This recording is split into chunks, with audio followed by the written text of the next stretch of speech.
Namaste, Sasrikal, and Salam, friends. Welcome to yet another episode of the talk show Sergeant Naya, Tourism, Hospitality, and Aviation.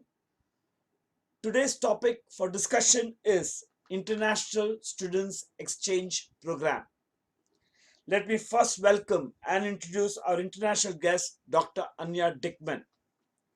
Dr. Anya Dickman is professor in tourism at the University of Brussels, Belgium, since 2006. After her studies in archaeology and working as an archaeologist for 10 years, she joined the tourism department in 1997, where she did a PhD on the relationship between heritage protection and tourism management. Dr. Dickman has collaborated in numerous national, European, and international research projects related to culture and social tourism in Europe and India. In addition, since over a decade, Anya teaches extensively in India and in Vietnam. Her research and publication include work on social tourism and cultural tourism with particular focus on heritage, urban slum, and ethnic tourism in Europe and India. Welcome to the show, ma'am. Also, let me have the pleasure of introducing you to Mrs. Jyotsna Patwardhan. She has been the founder course coordinator for the undergraduate and postgraduate travel and tourism courses in GICD University of Mumbai. Also, on a personal note, she has not only been my teacher but has played an important role in finding an educationist in me. She is my teacher as well as professional coach. Mrs. Jyotsna Patwardhan has played an important role in the joint program of University of Brussels, Belgium and GICD Mumbai University. Welcome, ma'am. Welcome to the show. All right, let's welcome our guest today on our panel, Ms. Anya Dickman from Belgium and Mrs. Jyotsna Patwardhan from Mumbai. The topic for discussion today is international academic collaborations. So by the title itself, yes, one is representing Belgium and the other person, Mrs. Patwardhan, is representing India. So what is these collaborations, academic collaborations? How do they work? What is it all about? How do the students come into preview? Are the things that we are going to speak today. So ma'am, Patwardhan ma'am, to start with you as such, the question is, what are these collaborations? How does it work? And what is the aim of these collaborations as such? Okay. To tell you very proudly that this joint project, a collaborative project, is going on into the 6th year. We have successfully completed it for last 5 years and we are into 6th year. To give you a little bit of chronology, Dr. Anya Dickman visited India in 2013 along with her national team, and she also visited University campus and Garbhare Institute because she heads the tourism department at ULB, the university in Brussels, with whom we are collaborating from Garbhare Institute of Mumbai University there. After she visited us in 2013, I visited their university in the summer of 2014, in fact, month of May. That time, their semester was still going on because, as you know, the Western university schedules are slightly behind our Mumbai University schedules. So we discussed the possibility, and then we thought that the internet is so well established now. That time, Skype was the most popular platform to do the conference calls, and we started thinking about doing some joint exercise with the help of Skype, and involving all the students. Now the speciality of this exercise was going to be, it was not going to cost much because all the students needed to afford it. And secondly, the entire batch from Brussels as well as from Mumbai would have participated. So we really had to think of a joint project which we could work out. And since Dr. Anya Dickman travels for her work also, like she's an academic professor visiting many universities in Africa, Europe, Southeast Asia, South America, and many, many places. She planned the details of the exercise which we had discussed. And that's how we started. So this is a basic beginning. And now she can elaborate from her side that how did she actually plan the outline.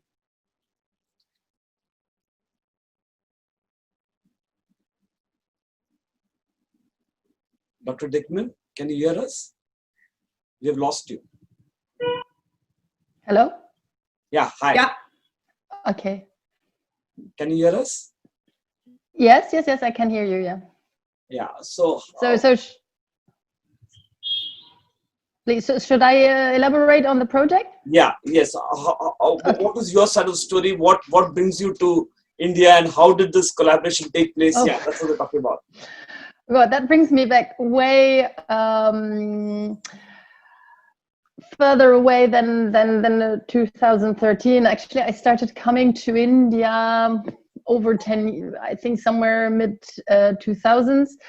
And I started collaborating with different universities in different cities. But I always, during my visits, I always had this, I really liked Mumbai. And so when we had this economic mission with all the vice chancellors of the Belgian universities in 2013, I really looked for a contact to establish collaborations in Mumbai.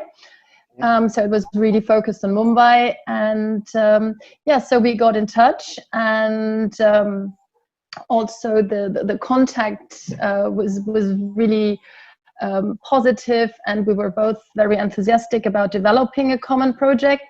And so that's how it started. And since I am 2 or 3 times per year in India, particularly Mumbai, to teach and also work with other colleges. And Dr. Dickman, just to understand it better for those who really do not know anything about these collaborations, what is the purpose? What is the aim? How do you look at it when you start the program? I look at it that I feel that in Europe and in India, there are a lot of stereotypes about the other country. I mean, this goes for other countries, but now particularly for India and Belgium or Europe, there are a lot of stereotypes about how the tourism industry is, etc. And so I thought it would be useful to put people together. Well, tourism obviously needs inter and multicultural skills. And so I thought the best thing would be not to learn it from books, but to really confront students with each other and say, okay, now look, this is how these people operate, and this is how you operate. And so to understand better the functioning and the needs, the expectations of the other culture. And so that was really learning through experience, because you can show films, you can make them read books, articles, whatever. It is never the same as a face-to-face experience. And of course, well, we had to do it virtually, but the best would, of course, be to bring them physically together, but that's obviously not possible for financial reasons, though I must say students are so enthusiastic about the whole thing that we had some students traveling both ways. Ma'am, how did it start between the both of you, especially now given the fact that Garhware also believes in practice, also believes in industrial training and things like that. So how did you all come in touch, and how did this particular project come into being? Yeah, to give you a little bit of chronology about Garhware. Yes. Garhware tourism training, I'm being the founder coordinator. We started tourism training in 1985 at undergraduate level. Yeah. And then later in 1992, level, upgraded ourselves.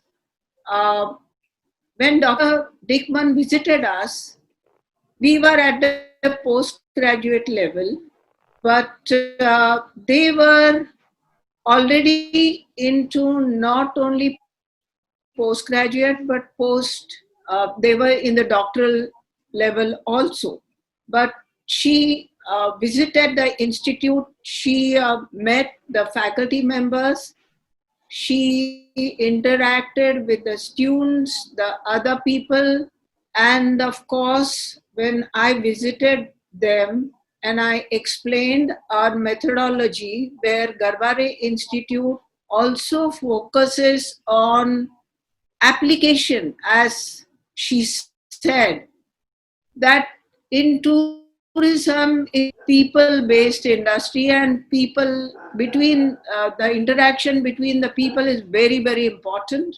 And however much you teach in the class, from the books, the notes, the simulated exercises, nothing like, putting somebody right in front of you. So we were thinking that we will make each batch as customer, client, vendor sort of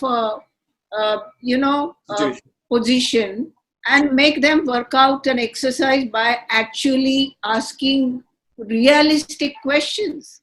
For example, we said that if the Indian students sold Mumbai tour to the Belgian students, they need to find out what were the likes of Belgian students. Similarly, when Belgian students were selling Brussels to Mumbai students, they needed to know that this particular lot, what were the this is what happened in reality when the travel agent or a tour operator plans a tour for the customer. They understand their needs and then they package the tours. So what we thought that we had to devise the exercises that will lead to such interaction. And Miss Anya, being well experienced in this, she worked out the nitty-gritties of the project phases. Like at first, we just introduced the students to each other, making them into groups. The groups were formed partly with Belgian students, partly with Indian students. So in one group, it was a combination. And then they had to mutually plan tours. This is how we started initially. And we know how tourism industry has emerged in last so many decades. Since we started in 85, the tourism training, up to current times, things have totally changed. Technology is playing a very huge role. And like we used to have messages and texting. From that we have come to almost face-to-face virtual interaction now in present times, and that's what something we simulated for the students, and it worked very well. And Dr. Anya, being well experienced in international tourism marketing, etc., she planned the phases very well. And then we made details of phased exercise. We were present certain times to supervise the students working, like initial introduction, final presentation, and in between certain submissions. Otherwise, the students in their groups were connecting with each other and learning from each other. They got to know each other as persons, as customers. They got to know their work culture. They got to know their general culture. They got to know their way of thinking, their likes and their demands, everything that naturally happened once the exercise started, So, Firstly, let me congratulate both of you for the effort, because if I was a student and if I was given this exposure, of talking to foreign students, I know the kind of mental growth I would have had. Though I'm thankful to Garware, they put us in training in Air India in those days. So I definitely understand the effort put in. Yeah, I must mention one thing here, as you are saying about giving opportunity. The students like you were suitably impressed by getting a chance of working with Air India. But this was something many students in my class told me, that this was the first time they were getting to interact with any international citizen. True, very true. And ULB is an international university. They not only have the local students, but they get students from many parts of the world. Whereas, though Mumbai University to an extent is international, it's not very common to have, meet international students easily in Mumbai University. So, I mean, they were really very, very suitably impressed. They were very happy. They were thrilled. They were taking huge interest. They were happy to know these students from the other side. So it worked very well. So, Dr. Dickman, the next question is, how challenging was it, especially cutting across the culture, quite different. So you to be a coordinator in between and get it done. What are the challenges you face, and how do you look at it? Well, the challenges were rather massive actually in the beginning, and so the challenges were cultural to some extent, because in both universities we always ask them in the beginning of the year, have you been to Europe, or have you been to India? And apart from one or two students on I think an average of 70 students, none of them has been to the other country. Or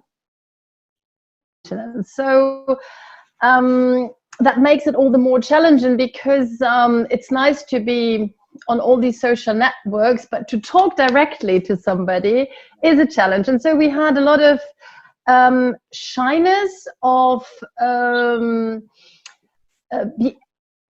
behavior, where actually the students thought, oh, I have to behave more in a way what they thought would be expected from them, but not like they were. So particularly in the first 2 years, or the first few years, we really had to often interfere to make them really talk honestly to each other. Well, of course, it depends on the characteristic, on the person, on the individual students. So some of them are very forward-going, others are very shy. And so we have that issue that in some groups you have students who don't dare to say a word. Another challenge was, of course, the accent, because you have the Indian English, you have the French English, And so in the beginning they were looking at each other, or not even looking at each other. They were typing and they didn't understand each other.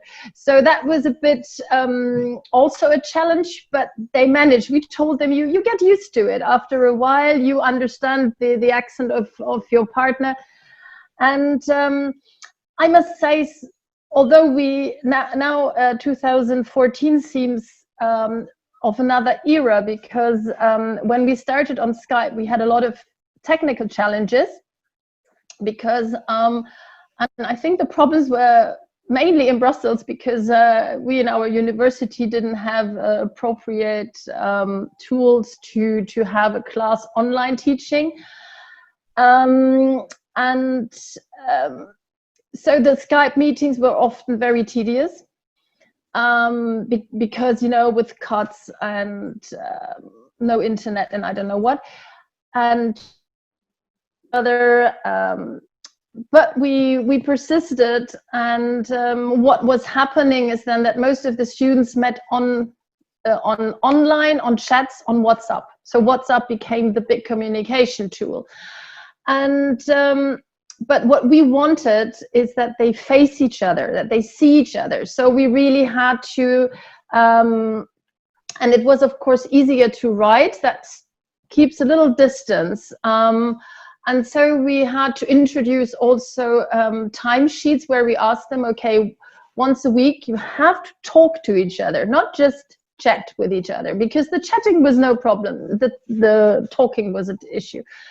And now I must say, so COVID is definitely horrible. We know that all over the world. But the one positive thing that came with COVID was that all these internet tools, like online meetings, now we have now Zoom, Google Meet, and Teams, helped us really, really strongly to increase the direct contact. And so this year, I think we never had a year where students were so much in touch and evolving together.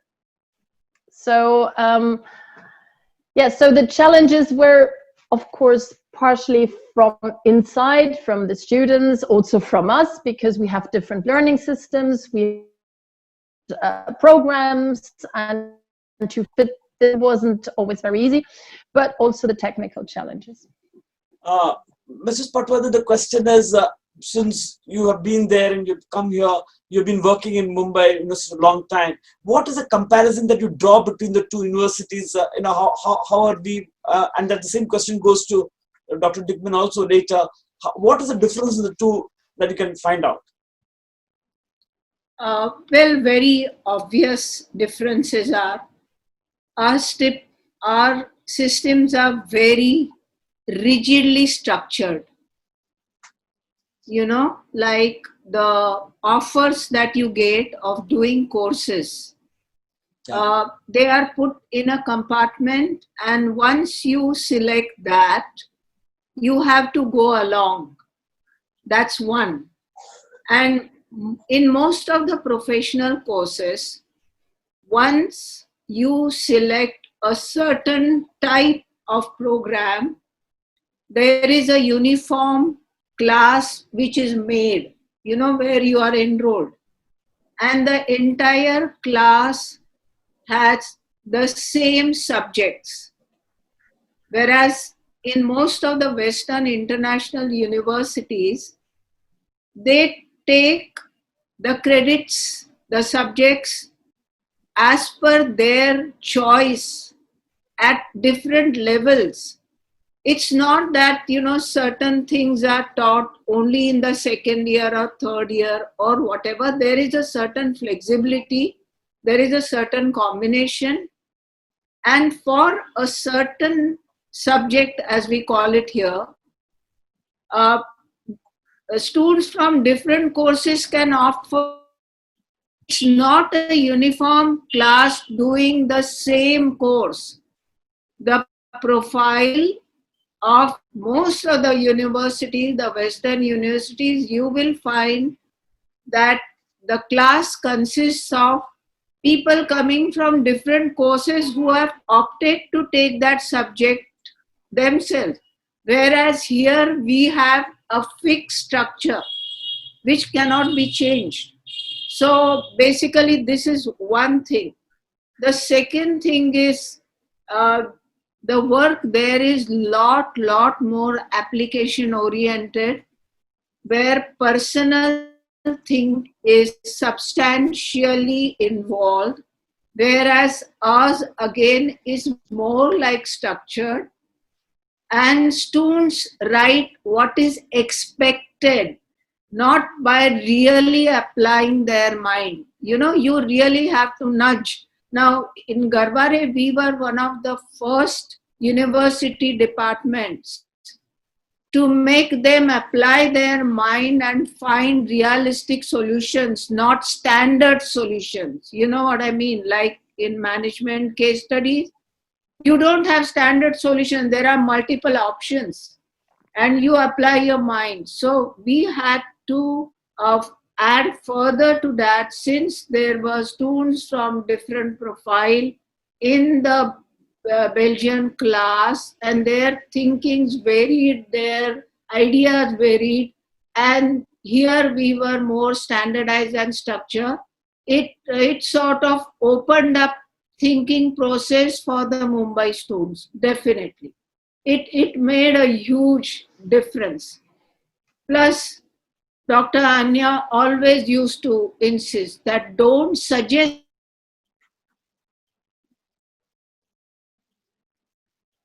We have a habit of guiding students, whereas in reality, one has to learn to find your own answers, your own solution.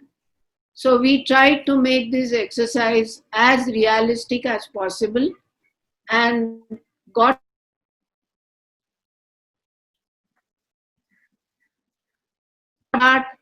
like she said about whether it was a dialect of the Belgian speaking French dialected English, or we are students speaking English, you know, the Indian English, or whether it was time difference, you know, which is a very common thing when you work internationally. It's time difference. Learns to adjust. One needs to learn to adjust, because we know that though it's not a very long time gap, 3.5 hours once and 4.5 hours once in one season, you realize that if it is 8:30 here, it's going to be 12:30 there. So they learn to work in under such conditions. And I personally think that internationally this is accepted. And as Dr. Anya said, that in COVID times, we know that virtual learning, the virtual working, everything is here to stay. All the major technology companies have come out with various packages which are more and more efficient, like we are in this platform now, Zoom. There are many which have come, and they are getting better and more refined. But the students had to find the ways of connecting with each other, adjust with time, adjust with this, and they learned. I mean, what is beautiful about this exercise getting so successful is they learn gradually to work around, you know, that partner there, he or she will have to, you know, adjust to time. So they learn that. Actually speaking, I just got a notification. We have last 10 minutes. We already spoken for 30 minutes right now. So, Dr. Dickman, my question to you particularly is the fact that since you come from abroad and you've worked for a long time in India, how should these collaborations be looked after by the universities? What should be their outlook be? Is there a change in the last 10 years? What's your opinion? Well, that's a broad question. I think, well, first of all, I think particularly in the current geopolitical context, I really hope more that these sort of programs will persist. Because for the moment, with a lot of countries going back to themselves, I think it is such projects are real eye openers, and I think they're great opportunities for students to learn about other countries and probably, yeah, be more become more tolerant, be more broad-minded. Well, all these sort of things, which are also the aims, of course, of such a project. So definitely, I think also the fact that Garvade changed from a postgraduate program to a master program now, all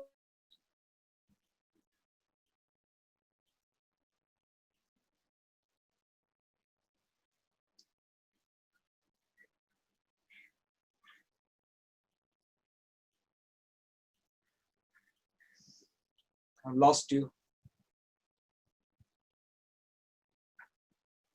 after COVID, because people won't travel that much anymore. Actually, not, well, probably not the same way as it be more sustainable tourism, more integrating host communities, etc. And so I think this sort of project is contributing to these critical thinking, as Mrs. Patprahan just said. It's really this enriching approach for students, and also for us as teachers, because we always talk about the positive impacts for students, but I learned massively working with my colleagues from Garvade, and so yeah, it's on all levels, it's enriching. Now, of course, universities are sometimes very big, massive administrative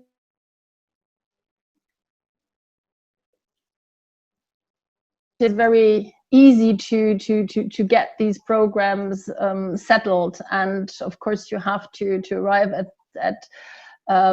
with you have to convince the authorities of the relevance of these projects, because even worldwide these projects are not very frequent, because we worked we did actually a chapter in a book on our project on education in Asia, and when this was published, we had a lot of requests of other universities asking us, how do we operate, because this is something that is very tempting but very complicated often and very difficult to set up. So it needs a lot of energy to set up these sort of things and convince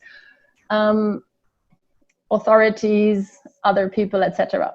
Yeah, I'm completely out of time. I would like to speak to both of you all on a different occasion again and get your views on different parts of the world. It will be eye-opener to many of the youngsters who will be listening to you all.